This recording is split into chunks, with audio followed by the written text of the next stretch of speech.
Essa aula está sendo oferecida pelo meu curso Introdução à Automação de Subestações e a norma EAC 61850. Lá você irá aprender de forma simples e objetiva os conceitos da automação baseada na norma EAC 61850.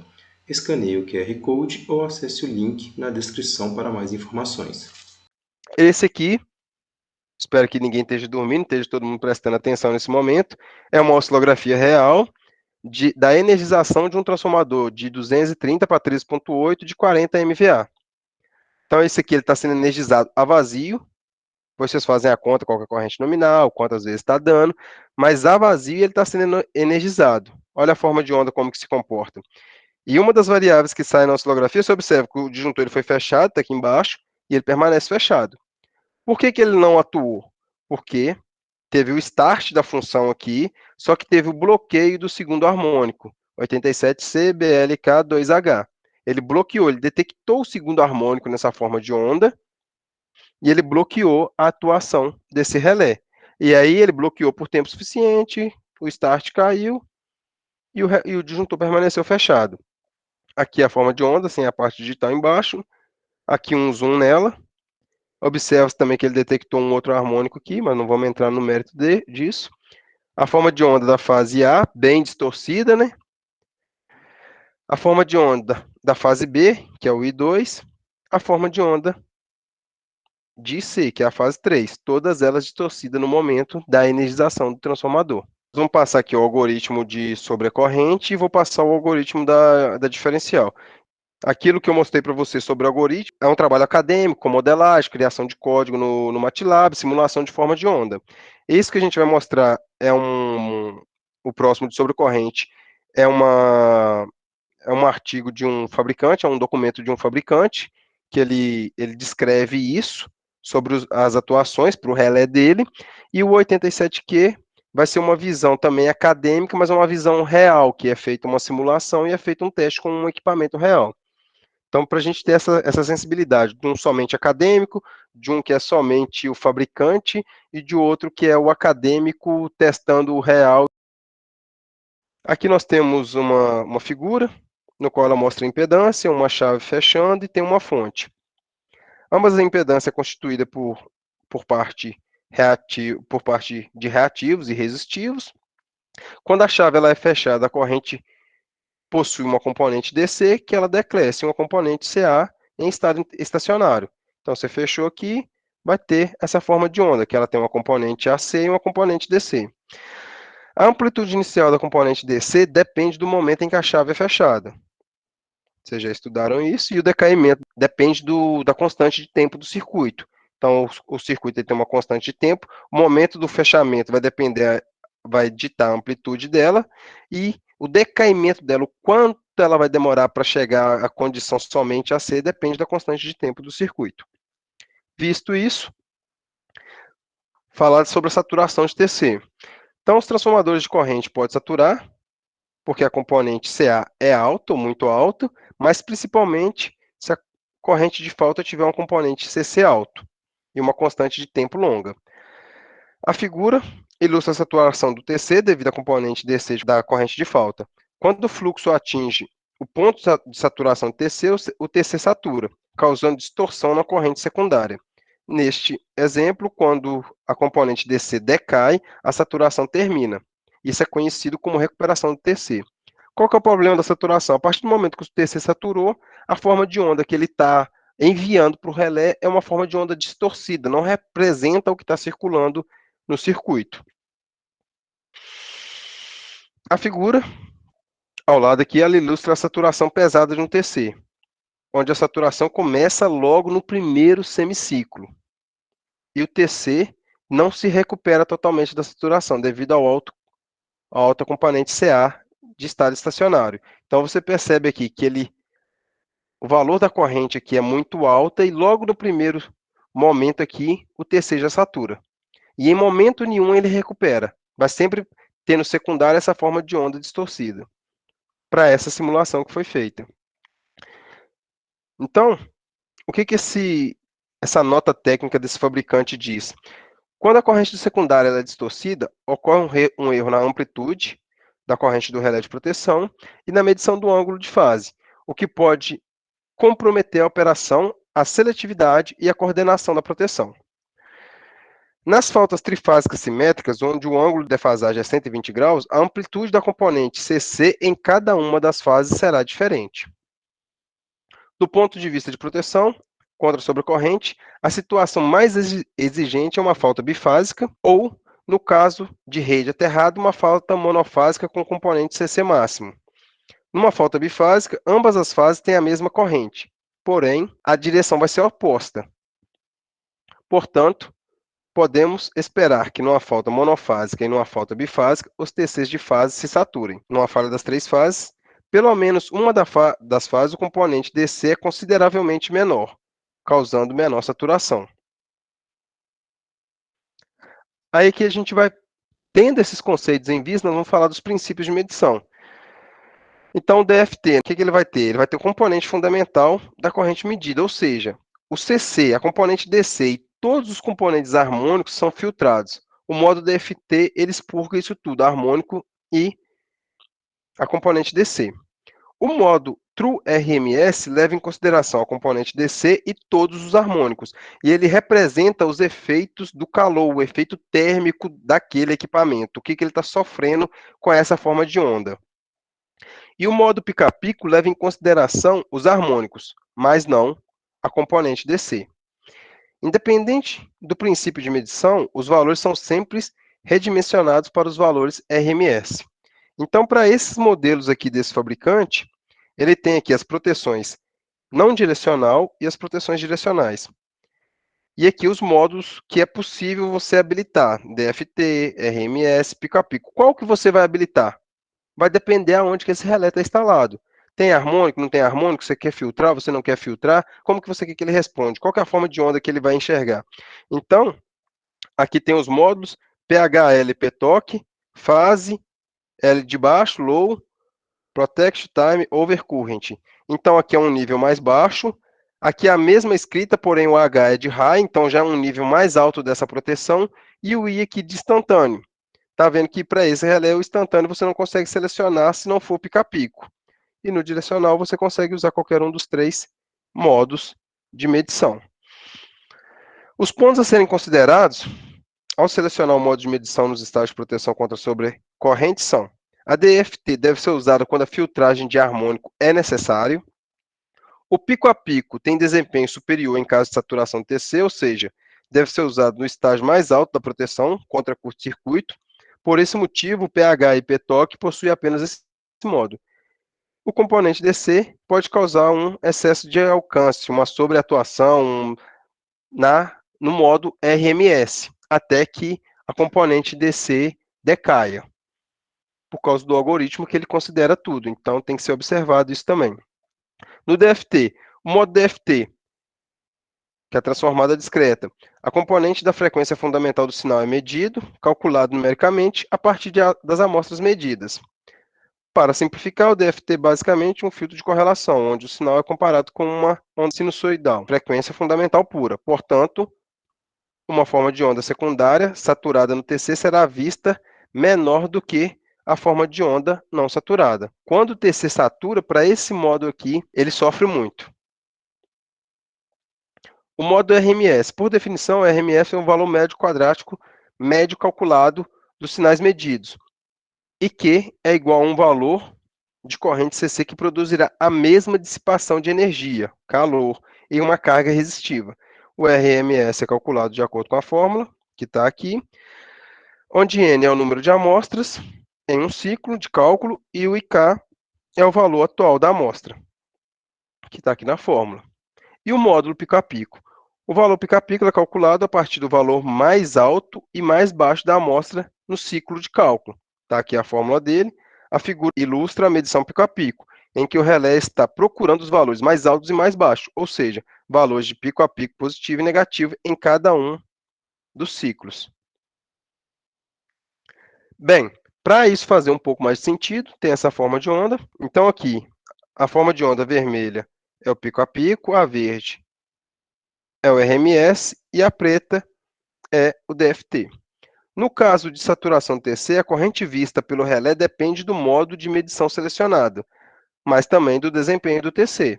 O relé, ele tem, cada modo responde de um jeito, e o TC vai depender do desempenho dele também, se ele foi bem especificado, se foi bem aplicado.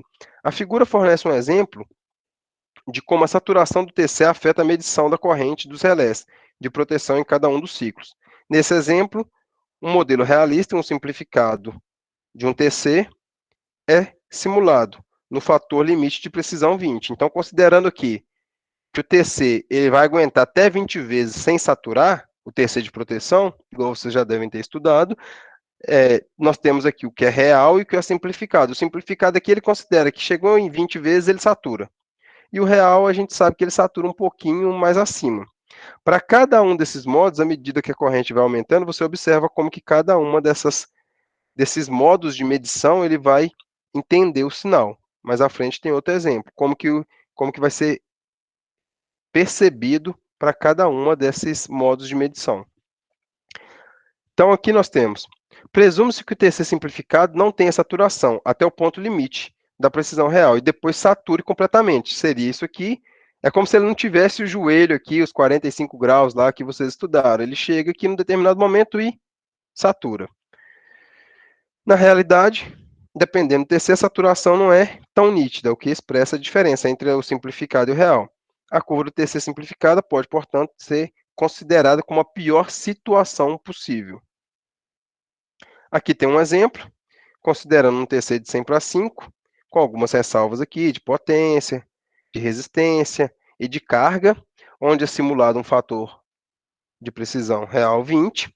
A configuração do estágio de sobrecorrente está ajustada para 1.2 kA, 1.200 amperes. A figura mostra a simulação na corrente de falta para 10 kA. 10 kA quer dizer o quê? 100 vezes a corrente nominal do TC. Com o componente CC máximo, que foi simulado, e o tal do sistema 0,06 segundos. Todos os valores são refletidos em Ka no primário. Então aqui, para essa forma de onda, com 10 Ka toda distorcida, o TC satura, no secundário nós temos de vermelho. O primário é o pontilhado de azul e o vermelho é o secundário. E tem a resposta para cada um dos modos de medição, DFT, RMS e pico a pico. E sendo que aqui é o valor de ajuste da função, 1.2 Ka. Então, bater 1.2 Ka, a proteção deve atuar. O que nós temos? Aqui é dado um zoom, naquele primeiro instante ali. Observe que o TC distorceu o efeito da corrente secundária, na corrente vista pelo relé, em cada um dos modos de medição. O modo DFT, que basicamente mede a correlação com uma onda senoidal perfeita, fornece o pior resultado para esse caso. O modo pico a pico fornece o melhor resultado. No exemplo da simulação, a proteção de sobrecorrente não direcional, definida como 1Ka, teria disparado corretamente usando o modo pico a pico ou o modo RMS. Está aqui 1.2 Ka, e logo que começa a subir aqui, ele já atua para o pico a pico ou para o RMS, mas com algum atraso usando a DFT. A DFT ela vai atuar aqui na frente. Ó. O que esse atraso vai provocar se você tiver configurado ele como DFT? Vai depender de como está o seu sistema, mas pode provocar uma descoordenação, por exemplo. Entendido essa simulação e esse exemplo das possibilidades de se ajustar um relé numérico e como que ele vai responder em cada um deles, e deve ser observado, vamos para mais um exemplo de algoritmo. O primeiro lá foi uma simulação no MATLAB, com um contexto, para a gente ver a academia. O segundo é uma exposição do fabricante com simulação para o relé dele, mas é uma exposição de como o relé dele funciona. Então, ele simulou aquilo tudo e ele garante aquilo ali, a visão do fabricante, em função do que o relé dele vai responder. E agora uma visão acadêmica e real com base em algoritmo para função 87, que é a diferencial, para transformadores, mas é diferencial de sequência negativa. Proteção diferencial, não vou entrar muito no mérito, talvez a gente podia discutir um pouco mais, mas vamos lá, proteção diferencial. Está aqui a referência da Siemens, considerando esse transformador de 100 MVA, com esse nível de tensão, é um transformador YND5, então está aqui.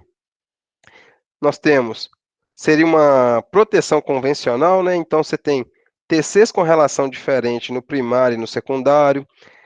Você tem defasagem, no caso aqui é um D5.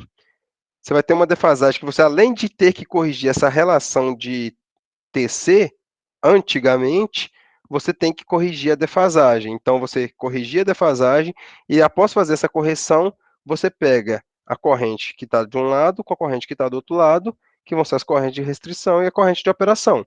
Se isso aqui fugir muito, você vai desligar, porque vai estar tendo uma fuga dentro do seu equipamento. Então, ele tem que atuar para as faltas internas e ele não pode atuar para as faltas passantes, não pode atuar para faltas externas. Basicamente é isso que a proteção diferencial vai fazer. É uma proteção que geralmente a gente utiliza para transformadores, no nosso caso aí acima de 5 MVA, transformadores de 10 MVA, por exemplo, que são transformadores com valores mais expressivos e que você não quer perder esse equipamento, que se ele tiver qualquer falta interna, você quer desligar ele o mais rápido possível. A 87 ela é uma proteção instantânea. Não é igual a 50, 51 ali, que você tem a instantânea e a temporizada. Então aqui está uma característica que a gente vê os slopes 1 e 2. Isso aqui nos relés numéricos você configura também, você tem um valor mínimo e você configura o slope 1 e o slope 2 para quê? Para que o seu relé tenha aqui uma corrente de restrição sobre a nominal, aqui uma corrente diferencial sobre a nominal. Nessa parte de cima ele atua, na parte de baixo ele não deve atuar. Então você cria essa curva no relé de proteção, para quê? Para que ele não atue de acordo que vai aumentando essa corrente de restrição aqui, essa corrente ela vai aumentando geralmente com carga. Então você tem corrente de magnetização do trafo, você tem erros de comutador, então não pode o comutador do trafo estar comutando tapas para ajustar a tensão e o seu relé diferencial atuar. E você tem erros do TC. E a soma desses erros todos gera o erro total. E você vem, cria uma curva acima desse erro total, de forma que o seu relé não atue. Então a corrente diferencial está aqui, a corrente de restrição é o que tem da corrente do primário e do secundário. Você vai comparar uma com a outra, e o ideal é que seja zero. Não vai ser zero por causa dos erros que a gente sabe que só vai ser zero se for um transformador ideal, com todos os equipamentos ideais. Aqui, rapidamente, antes da gente chegar e para o algoritmo, também está nessa referência aqui, tem o e-rush, e aqui tem uma falta interna. Então, você percebe que esse transformador aqui é uma oscilografia que está nessa fonte, ele tem o e-rush, mas é um e-rush seguido de uma falta interna no transformador. Na hora que ele percebe o segundo harmônico, ele bloqueia. Só que, imediatamente, quando ele percebe aqui que teve uma falta nesse equipamento, ele já atua. Então ele atua e desliga. Ele desliga o equipamento porque ele teve o e-rush que ele bloqueou, mas ele tem uma evolução que tem uma falta interna ao equipamento. Então, o transformador, numa subestação principal, ele é o ativo mais caro. Então você tem que proteger ele, você tem que gastar protegendo ele. E a proteção diferencial é uma das proteções mais utilizadas para garantir a saúde do transformador e para evitar danos a esse equipamento. Só que é a proteção diferencial de fase. Nesse caso aqui, a proteção diferencial de fase, ela pega corrente de fase do primário, corrente de fase secundária e ela compara. Nesse caso aqui, a gente vai falar da corrente da proteção diferencial de sequência negativa. Então, está nessa referência aqui, que é a dissertação da Kelly, está no site da Uniface, se vocês quiserem baixar e dar uma lida. Ele pega as correntes de fase, porém ele extrai as componentes de sequência negativa, e ele faz a 87 de sequência negativa. Aqui está algumas possibilidades de cálculo dela, não vou entrar na fórmula, mas ela vai seguir também isso aqui. Você tem os loop, aqui na parte de baixo não opera, na parte de cima ele opera. E o que foi feito?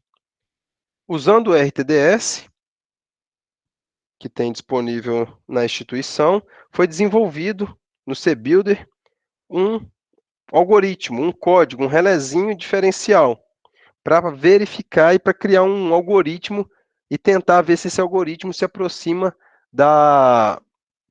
do comportamento de um relé real. E outra coisa, o módulo do RTDS, por mais que esse equipamento é um equipamento caro, um equipamento para simulação digital em tempo real, ele trabalha aí com 50 microsegundos, mas ele não possui esse bloco nele. Então foi um desafio legal, porque foi criado um algoritmo comparado com um relé real, e se tudo funcionasse, o bloquinho do relé ele fica para a biblioteca da escola e serve para academia, também serve para a indústria, porque se você precisar comparar alguma atuação, ele vai responder bem. E a modelagem também que foi feita dos transformadores fica para a instituição, uma vez que foi feita com transformadores monofásicos para simular um trifásico. Então aqui o relé virtual, basicamente, ele possui as entradas de corrente primária e secundária do transformador. Depois, ele calcula os fasores da corrente através do DFT, que a gente já falou, do Fourier. Faz os cálculos em PU das correntes. E aí, nesse lado aqui, é feito os cálculos da corrente de operação, de restrição e a tomada de decisão para proteção diferencial de fase.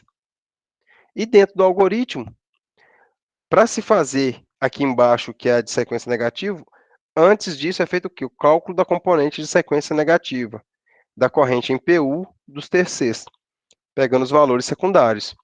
E na sequência, o cálculo das correntes de operação, restrição e tomada de decisão, da diferencial de sequência negativa. Isso tudo aqui é um código feito utilizando linguagem C, vocês já viram essa expressão lá em cima, que eu falei para vocês no MATLAB, bem rapidamente, aqui ela volta, mas aqui ela está dentro daquele módulo que vocês viram do RTDS.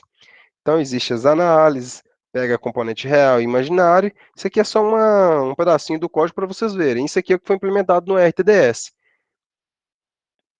Então, a simulação, ela funcionou como? Tem a simulação virtual e tem a simulação real. Foi modelado um sistema elétrico, no qual é simulado esse relé diferencial com o algoritmo que foi criado, tanto a 87P, que é de fase, quanto a 87Q, que é de sequência negativa. E essa mesma simulação do sistema elétrico que foi feito aqui é utilizado o RTDS, os amplificadores e injetado num relé comercial. E tem-se a resposta do sinal de trip. Então, você tem um equipamento que ele é chancelado, ele tem um carimbo de um fabricante renomado, que tem uma determinada atuação, foi feita a modelagem, visto como esse relé funciona. E o algoritmo, a ideia é ver se o desenvolvimento dele atende e se ele comporta próximo a um relé real. Aqui já mostra os resultados. Se vocês observarem, essa aqui é a atuação de falta entre espiras no transformador. Falta para a carcaça, ela é mais fácil de ser detectada. Agora, quando você tem falta entre espiras, ela é difícil de ser detectada. E começa a gerar aquela falta ali, se ela não for detectada rápido, ela vai evoluir, ela vai danificar o seu transformador. Então, aqui é o transformador DY, delta estrela. Aqui na parte de baixo, nós temos a porcentagem das faltas entre espira, 1%, 1,5%, 2%, 2,5%, 3%, 4% e 5%. E aqui nós temos o carregamento do transformador. Transformador com 10, 30, até chegar em 150% de carregamento, que é uma condição também que não é muito real, mas aqui foi testado exaustivamente. Aqui uma condição de 100% de carregamento, 120% uma condição de estresse aí de 150%. O que está de azul é a proteção 87P, que é de fase, e o de laranja é a de sequência negativa. O que? Observa-se que para 1% de espiras em curto, a proteção única que detectou foi a de sequência negativa. Isso aqui no relé virtual. E observa-se que para 1,5% ele pegou até 90% de carga. Passou de 90% de carga, ele não pega mais. Então, se você tiver com o equipamento ali com 100%, ou se tiver uma sobrecarga ali, o relé de fase ele não pega. Já o de sequência negativa pega. Com 2% de espira em falta, ele já pega para qualquer um dos dois modos de atuação. E o relé real, ele atua desse formato. O relé real é um ativo que foi investido, que comprou e que ele atua desse formato. O relé virtual, que foi criado no RTDS simulado, teve uma resposta idêntica ao relé real. Então, isso aqui serve de chancela para esse algoritmo. esse algoritmo ele performou igual a um dispositivo feito por um fabricante renomado. Logo, você vê o fabricante aqui em cima. Mas você já viu a figura dele antes, então não é segredo para ninguém. E aqui, acho que só tem essa imagem mais uma, ele mostra o comportamento da diferencial de fase. À medida que aqui embaixo as cores são os carregamentos, verde, laranja, azul, 10, 30, 50, 70, 90, 100, 120 e 150. E nós temos aqui a corrente de restrição e a corrente de operação. E aqui embaixo está aquela curvinha com o slope. E o que, que nós temos? A atuação para 1, 1,5, 2, 2,5, 3, 4 e 5%. E você observa o seguinte, à medida que o carregamento vai aumentando, essa última aqui já é 150%, a corrente de restrição ela também aumenta. E aí você vai perdendo em sensibilidade, tanto para o relé virtual quanto para o relé comercial. Você observa que a curva dos dois ela é muito próxima, ela é bem parecida. E por fim, que é a curiosidade de todo mundo, né, que é a sequência negativa, o que, que ela mostra aqui? Qual que é a vantagem dela? O carregamento do transformador não influencia na corrente de restrição. Então, para qualquer um dos carregamentos, tanto no virtual quanto no real, aqui teve um pouquinho mais de diferença, mas dá uma resposta bem interessante. Você observa que ele sai bem próximo aqui do mínimo. Então, para 1,5, 2, 2,5, 3, 4 e 5, mesmo com carregamento alto, mesmo com carregamento aí de 150%, você observa que a atuação, ela para 1% ela ocorre, para 1,5, para 2,5, ele opera corretamente. Se o conteúdo foi útil para você, deixe o seu like e se inscreva no canal. Forte abraço e fiquem com Deus.